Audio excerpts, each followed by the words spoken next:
back and forth. Very interesting. Let's hear it from Madonna. That was Madonna. Oh, my God, is that true? Yeah, so that's how it goes. But let's continue with some fun questions. Yes, indeed. Okay. Can numerology determine how we get along with each other? Yes. To what extent? Completely. I mean, I picked my husband by the numbers, and that's before we got together. I did a dating site where I said, numerologist looking for a man who's really got my number.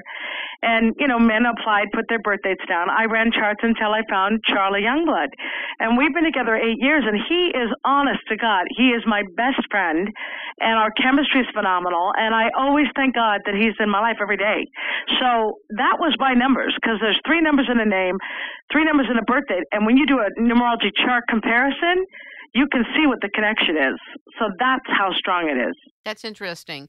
How about your home address? Would that affect the environment of your home? I mean, Yeah. I've actually heard this from feng shui people too, Well, but tell me. The home, if your home's toxic to you, you're not going to be happy there. But I'll give you an example of my own. When we moved into this home, when we got married, it's a house of 7, and a house of 7 is like a house of study, but it also promotes you spending time alone. And when I was in one room in the house, I couldn't even feel Charlie's energy in the house. Like, I felt very alone. So what I did was alter the energy. I put the number 4 on the inside of the door. 7 plus 4 is 11. 1 plus 1 is 2. The 2 promotes feeling connected and love. And I swear to you, within days, it didn't matter where he was in the house, I could feel him. I did not feel alone anymore. So yeah, it matters. Another example, the number 5. A house of 5 loves drama. Statistically, I cannot tell you how many houses of 5 where the couple ends up divorced. When I walk into a house of 5, the energy is so overwhelming to me. I don't even want to spend time in a house of 5. That's how strong it is. Very, very interesting. Now, what about apartment buildings where you have an apartment out in front? You have certain numbers there, and then you have an apartment number. What about? Still the number that's affecting your door. Got it. It's an apartment 7. It's going to make a difference. That's fascinating. Fascinating. And you've seen this pattern over and over and over. Yeah, well, in Love by the Numbers, I do teach you how to alter the energy to make it better for you, and especially if you have a partner, to make it good for both of you. Glynis, why do you tell people to carry an 8 in their wallets? I don't tell them that. You don't? No. Here's what happened. I was on Coast to Coast with George Norrie, and we talked about the number 8. And even the Chinese are very big believers. 8 represents prosperity. So George and I were talking, like, like if you carried an 8 in your wallet? I said, that's a possibility. You could put an 8 in your wallet. That would encourage income. But I also suggested if you have an office, you could put let's say you make money off your computer, you put an 8 on the computer.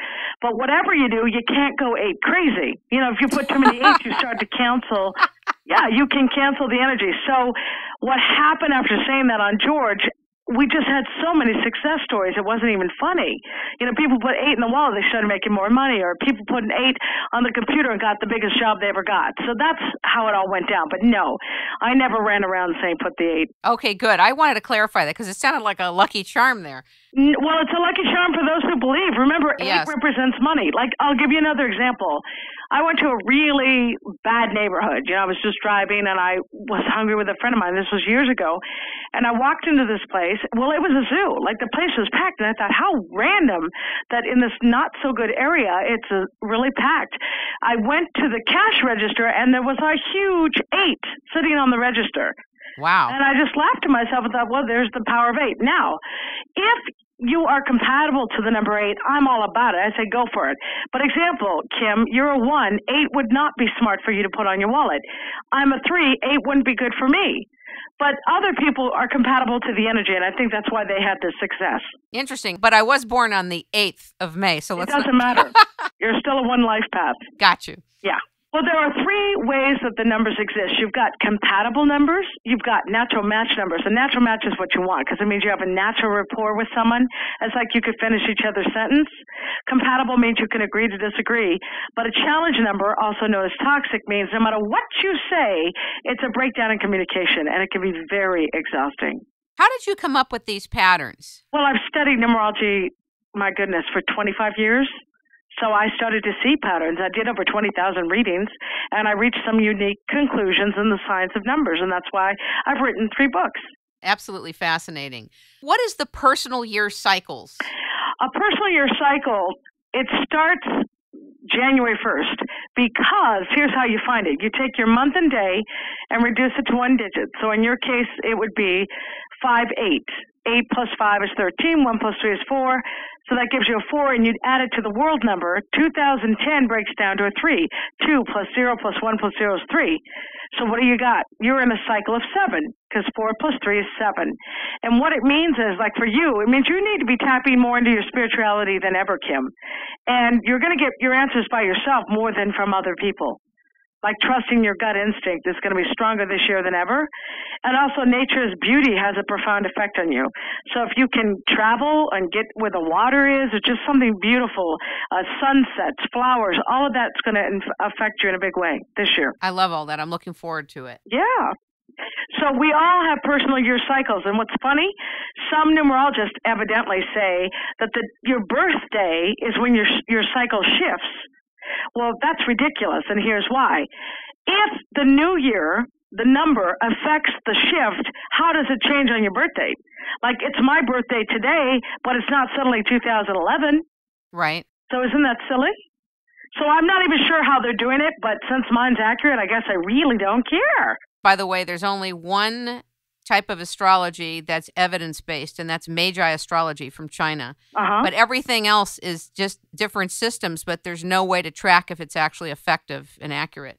Well, I would never say that, because my books, I mean, I don't know what you've read of my books, but I've got people who read my books and can read people and be accurate over and over again. Oh, I know you do, but you're in numerology. You're not doing astrology. Right, astrology. So I thought you just meant the sciences in general. No. Because remember, I was just giving you an example of somebody who is explaining when the personal year cycle shifts, and they're numerologist, and that just surprises me. I think, how do they come up with that when it doesn't even work in the science? People may ask, what happens if you take your husband's name? Does it impact your relationship in a numeric sense, and what does that mean? Well, each letter has a number and reduces to a certain digit, because you've got 3 numbers in the name. One's the soul number, personality number, and the power name number. If you can take on a name that gives you a bunch of toxic numbers with your partner when before you guys were very compatible. So I often say, you got to run those charts and decide, is it worth taking the name? And that's why I believe so many men, when they get divorced, they say, when I married her, she totally changed. You hear people say that. That's true. Well, it's numbers. The name changed. So that's why. In the book, Love by the Numbers, which, if they go to numbersstudy.com, they can click on the Amazon.com link and get it for like $15. I mean, it's like 30% off. That book is really laid out for you to understand everything I'm talking about. It's such a fun one.